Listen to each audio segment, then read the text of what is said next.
চন্দ্রগ্রহণ কি শুধুই একটি মহাজাগতিক ঘটনা, নাকি এর গভীরে লুকিয়ে আছে এমন কিছু যা আমাদের শরীর ও মনকে গভীরভাবে প্রভাবিত করে?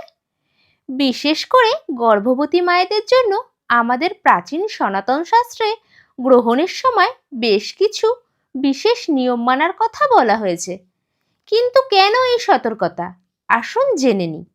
সকলকে নমস্কার, আমি প্রিয়াঙ্কা। সুখের চাবিকাঠির আরও একটি নতুন ভিডিওতে আপনাদের সবাইকে স্বাগত। হিন্দু শাস্ত্র, পূজা পার্বণ এবং আমাদের দৈনন্দিন জীবনের আধ্যাত্মিক নিয়ম সম্পর্কে সঠিক ও প্রামাণ্য তথ্য পেতে চ্যানেলটিকে এখনই সাবস্ক্রাইব করুন এবং বেল আইকনে ক্লিক করুন। সনাতন ধর্ম এবং জ্যোতিষশাস্ত্র অনুযায়ী গ্রহণের সময় আমাদের চারপাশের পরিবেশে এক অদ্ভুত শক্তির পরিবর্তন ঘটে। মনে করা হয় এই সময়ে রাহু ও কেতুর নেতিবাচক প্রভাব বৃদ্ধি পায়। গর্ভে থাকা শিশু যেহেতু অত্যন্ত সংবেদনশীল হয়, তাই প্রাচীন মুনি ঋষিরা গর্ভবতী মায়েদের এই সময় বিশেষভাবে সতর্ক থাকার পরামর্শ দিয়েছেন। এর উদ্দেশ্য কোনো অমূলক ভয় দেখানো নয়, বরং মা ও অনাগত সন্তানের সার্বিক সুরক্ষা এবং মানসিক শান্তি নিশ্চিত করা। গ্রহণের সময় কি করা উচিত?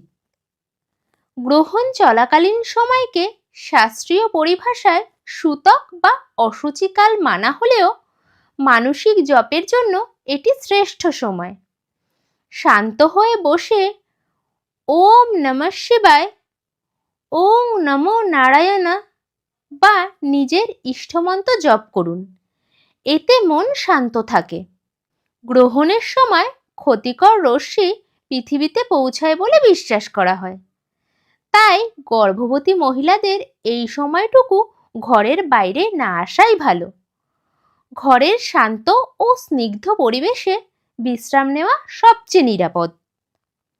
এই সময় ভালো চিন্তা, ধর্মগ্রন্থ পাঠ, প্রার্থনা ও ঈশ্বরের ধ্যান করলে মানসিক শক্তি বৃদ্ধি পায়, যা গর্ভস্থ শিশুর বিকাশেও অত্যন্ত ইতিবাচক প্রভাব ফেলে।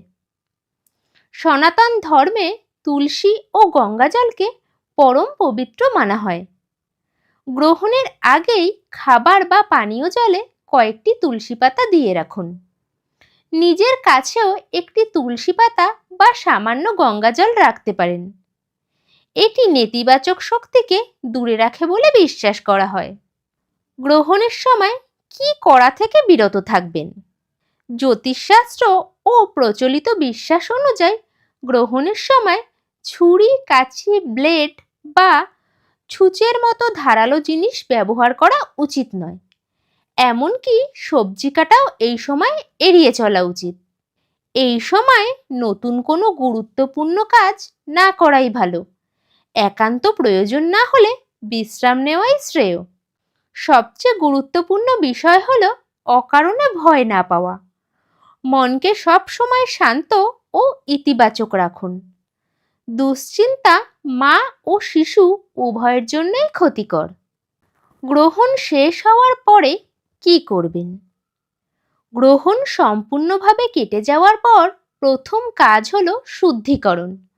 গর্ভবতী মহিলাদের সামান্য গঙ্গাজল মিশ্রিত জলে স্নান করে পরিষ্কার বস্ত্র পরিধান করা উচিত। এরপর সারা ঘরে এবং ঠাকুর ঘরে গঙ্গাজল ছিটিয়ে পরিবেশ পবিত্র করে নিন। ইষ্ট দেবতার কাছে ধূপদীপ জ্বেলে মা ও সন্তানের সার্বিক সুস্থতার জন্য আন্তরিক প্রার্থনা করুন। মনে রাখবেন, এই নিয়মগুলো মূলত আমাদের প্রাচীন আধ্যাত্মিক বিশ্বাস ও সতর্কতার একটি অংশ। এর মূল লক্ষ্য একটাই, মা ও শিশুর সুস্থতা, মানসিক শান্তি এবং ঈশ্বরের আশীর্বাদ লাভ।